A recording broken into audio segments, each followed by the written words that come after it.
Alright, hey guys, it's Sucks and Magic here again today, and I have a mono blue control mill deck. So let's get started with the cards that are in it. So we got 4 Tomb Scores, and because they're pretty nice 1-drops. Increased Confusion. Right. 4 Vapor Snags to slow down your opponent. 3 Call to Minds to bring back any instant or sorcery based on the game that you're in. 4 Undead Alchemist, because if you know the ability, you mill your opponents with every zombie that you hit with, and you produce creatures, and you'll see what this works with in a second. 3 Curse of Echoes to scare your opponent into not trying to kill any of the creatures that you will be having, because whenever enchanted player casts an instant or sorcery spell, each other player may copy that spell and may choose new targets for the copy he or she controls. So if you have 2 of them and someone plays a lightning bolt on you, you do 6 back. You 3 that you do 9 back. Yeah, I see how that works. Alright, over here we have 3 mind controls if you don't have these cards. If you do Lure Wills. So gain control of gain control of target creature with power less or equal to the number of creatures you control. And you can see how that works if you go to Undead Alchemist, which produces creatures. And then you can use mind control to get it started. Another thing is Traumatize. Whoa, unfocused. Alright, there we go. Traumatize puts the top half of his or her library rounded down into the graveyard. And if you have Undead Alchemist out before you play this, every creature that goes into the graveyard from this ability, or Tomb Score, or Increasing Confusion, they all turn into, every creature gets exiled, and they all turn into 2/2 black zombies. And then we have Gurof's Mind Crusher, because he's heavy, undying, so he's a good blocker.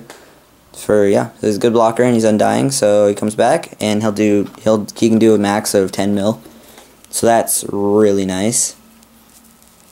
Yep. And then we got 2 Counter Lashes. I haven't really used these, so you can kind of put anything in them.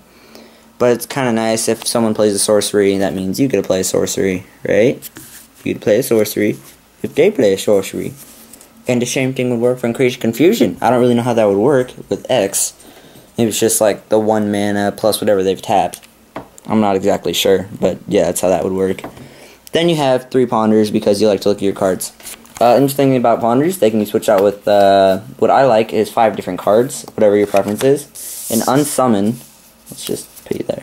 Can be switched with an Unsummon if you want more stuff to slow your opponent down. Can be do a, Gadaxian Probe or something along the lines of that. I don't know how to pronounce it properly. Yeah, you want to see their hand, see what they're going to do. You got a Merfolk Mesmerist. Target player is the top 2 cards of his or her library into her graveyard. That's pretty nice, but it's again another option for those 3. You also got Survivor of the Unseen. Community upkeep is not that nice to you, but it's pretty good to draw 2 cards and then put a card from your hand at the top of your library. That's pretty nice. Then you got a Merfolk Looter, which is draw a card then discard. If you're in a little hole, then you can kind of dig yourself out. I like Ponders the best though. So yeah, that's how it'll work. So this guy works with him and him. Whoa, come on. Come on, there we go. And Curse of Echoes, kinda you just want to put that out before most of the stuff based on the game again.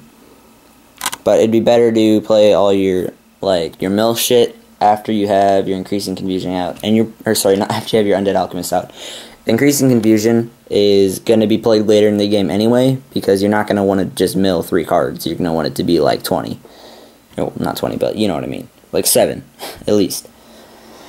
And the reason I would do that is because what you can do is you can play that, and then you can use Call to Mind to get it back out of your hand, and then play it, and then you can flashback it to exile it. And the reason is that so you can get your max milled for what you have in your hand.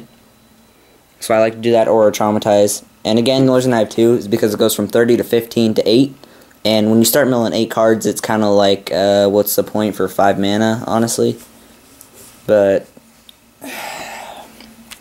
yeah. So then we got Gurof's Mind Crusher. Yeah, okay. Yeah. Alright, and that works again with the Undead Alchemist and Lure Wills And that's about it. And Counter Lash again, just kind of thrown in there. Alright, so hey, see you guys later. This has been a deck tag by Sucks of Magic again. And yeah, see you later. Oh, one more thing. This is a deck to piss people off. Yeah, you're gonna piss a shit ton of people. Like, they're gonna be so mad at you for just pulling out a Ruts and them decking out with one card left. Because they had to freaking draw it. So yeah. Alright, so see you guys later. It's been a deck tech by Sucks of Magic again. See ya.